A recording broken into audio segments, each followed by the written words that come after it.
Doctor plus நேயர்களுக்கு வணக்கம். இப்போ நம்ம மெயினாக கருவேப்பிலை எல்லாருக்குமே தெரியும். எல்லாம் கருவேப்பிலைன்றது யாருக்குமே தெரியாமல் இல்லை. எல்லா மக்களுமே கருவேப்பிலை சாப்பிட்றீங்க. எல்லாமே அதை உபயோகிக்காதவங்க ஆளே கிடையாது. அது இல்லாமல் ஒரு சின்ன ஒரு குழம்பு கூட வைக்க மாட்டோம். வீட்டில் கருவேப்பிலை இல்லாமல் ஒன்றும் செய்ய முடியாதுன்னு சொல்லுவோம். அது மாதிரி இடத்துல நம்ம எப்படி பயன்படுத்த போகிறோம், எதுக்கு யாருக்கு நல்லது அப்படின்றது இது யாருக்குமே கெட்டது கிடையாது. எல்லாருக்குமே வேணும்.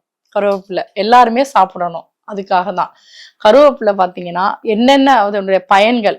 நமக்கு கண் குளிர்ச்சி தரும், கண்ணு கிளியரா இருக்கும். முடி மெயினா முடிக்கு தான் சொல்றோம் நாங்க. முடி அடர்த்தி, முடி கருப்பாகும். இது கருவேப்பிலை நம்ம மெயினா சாப்பிடுறது இதுதான். கருவேப்பிலை சில பேர் துவையல் அரைக்கிறாங்க, ஆனா புளியும் மிளகா வச்சு அரைச்சிடுறாங்க. அதுல உள்ள மிக்சிங் என்னன்னு தெரிய மாட்டேங்குது. கருவேப்பிலை எடுத்துக்கிட்டோம்னா பச்சையா தான் அரைச்சு அப்புறமா தாளிச்சு சாப்பிடலாம். அதுல தேங்காய்ச்சில், சீரகம், வெள்ளை உளுந்து கண்டிப்பா இல்லை கருப்பு உளுந்து, இது எதையாவது ஒரு உளுந்து வைக்கணும். வச்சு நம்ம நீங்க சாப்பாடா செய்யலாம், துவையலா அரைச்சு சாப்பிடலாம். இது ஜூஸ் அடிச்சு குடிக்கிறாங்க நிறைய பேர். கருவேப்பிலை ஜூஸ் அடிக்கிறவங்க மெயினா தேங்காய் போட்டு தான் குடிக்கணும். தேங்காய் கொஞ்சோண்டு போட்டு லைட்டா ஒருவேளை நாட்டு சர்க்கரையோ ஏதாவது கலந்து குடிக்கலாம். அதாவது அந்த கருவேப்பிலையுடைய தன்மை ஒரு கசப்பு தன்மையா இருக்கும். அது மாத்திக்கிறதுக்கு தான் உங்களுக்கு சொல்றேன்.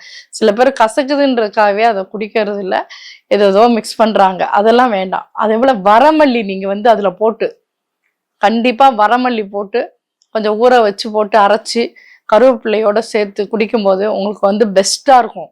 வரமல்லி எதனாலனா குளிர்ச்சியும் கொடுக்கும், வயிறு பிரச்சனையும் தீக்கும், மலச்சிக்கல் இருக்காது. ஃபைல்ஸ் பேஷண்ட் மெயினா மூளை இருக்கவங்களுக்கு இது நல்ல மருந்து. அதுல கொத்தமல்லி இதெல்லாம் போடும்போது உங்களுக்கு நல்ல ரிசல்ட் கிடைக்கும். மோஷன் பிரச்சனை இருக்காது மெயினா. அதே போல தேங்காய்ச்சில் போடும்போது உங்களுக்கு புண்ணெல்லாம் ஆத்தும்.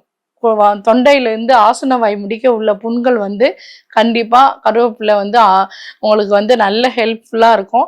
எந்த வகையிலையும் உங்களுக்கு அது நமக்கு பயன் தரும். கருவேப்பிலை எடுத்து தூக்கி எறிவாங்க. அதெல்லாம் கூடாது. எடுத்து மென்னு சாப்பிடணும். அப்படிதான் சாப்பிடணும். இல்லைன்னா உங்களுக்கு பிடிக்கலைன்னா துவையலா சாப்பிடுங்க, இல்லைன்னா சோறுல கூட பெரட்டி சாப்பிடுங்க. மெயினா கருவேப்பிலை எடுத்து தான் ஆகணும். இல்லாட்டி ஒரு பொருன்னு வறுத்துக்குங்க. வறுத்து வச்சுக்கிட்டு கூட அதை சும்மா நெய் விட்டு பிசைஞ்சு சாப்பிடுங்க. அதாவது அரைச்சு சாப்பிடணும் அவசியம் இல்லை.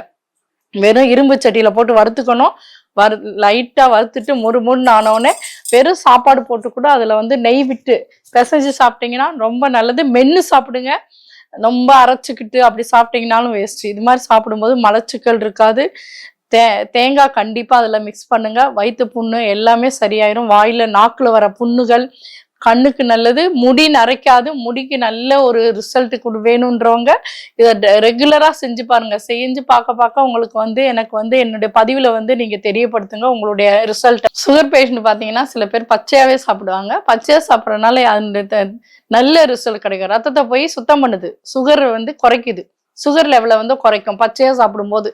அதனாலதான் உங்களுக்கு நான் மிளகு பச்சையாவே சாப்பிடும்போது கொஞ்சம் சின்ன வெங்காயம் கூட சேர்த்து ஆட் பண்ணி சாப்பிட்டீங்கன்னா ரத்தத்தை சுத்தம் பண்ணும்போது சுகர் லெவல் கொஞ்சம் குறையும்.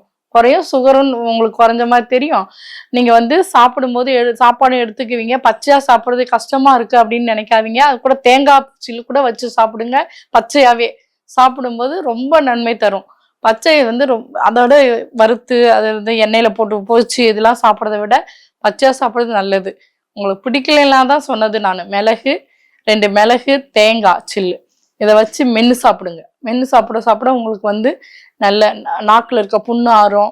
அதே போல் அவங்க பச்சையாக சாப்பிடும்போது ஃப்ரெஷ்ஷாக போய் நமக்கு ரத்தத்தை சுத்தம் பண்ணும். இந்த கருவேப்பிலை எடுத்துக்கிட்டோம்னா நம்ம கொலஸ்ட்ரால் நல்லாவே குறையும். கொலஸ்ட்ரால் குறையிறதுனால உங்களுக்கு பச்சையாக சாப்பிடும்போது நான் காலையில் எந்திரிச்சோடனே என்னால் சாப்பிட முடியாது அப்படின்னு நினைக்கிறவங்க நீங்கள் கண்டிப்பாக 11 மணிக்கு போல் ஒரு ட்ரிங்க்ஸ் குடிக்கணும் அப்படின்னு நினைக்கிறவங்க இப்போ பச்சையாகவே நீங்கள் அரைச்சி இல்லாட்டி உங்களுக்கு எப்படி தேவையோ சாப்பிடணும்னா சாப்பிட்டீங்கன்னா கண்டிப்பாக கொலஸ்ட்ரால் குறையும். அதே போல் கொலஸ்ட்ரால் குறையும் போது பிபியும் உங்களுக்கு ப்ரெஷர் பேஷண்ட்டுக்கு கண்டிப்பாக ப்ரெஷரும் குறையும் போது ரத்தத்தில் உள்ள திக்னஸ் இதெல்லாம் போய் உங்களுக்கு இந்த இது நீர் போல் ஆகும். பிளட்டு கிளாட் ஆகாமல் அப்போ உங்களுக்கு நல்ல கொலஸ்ட்ரால் இல்லாமையும் பிபி வந்து குறைஞ்சும் நல்லா இருக்கலாம்.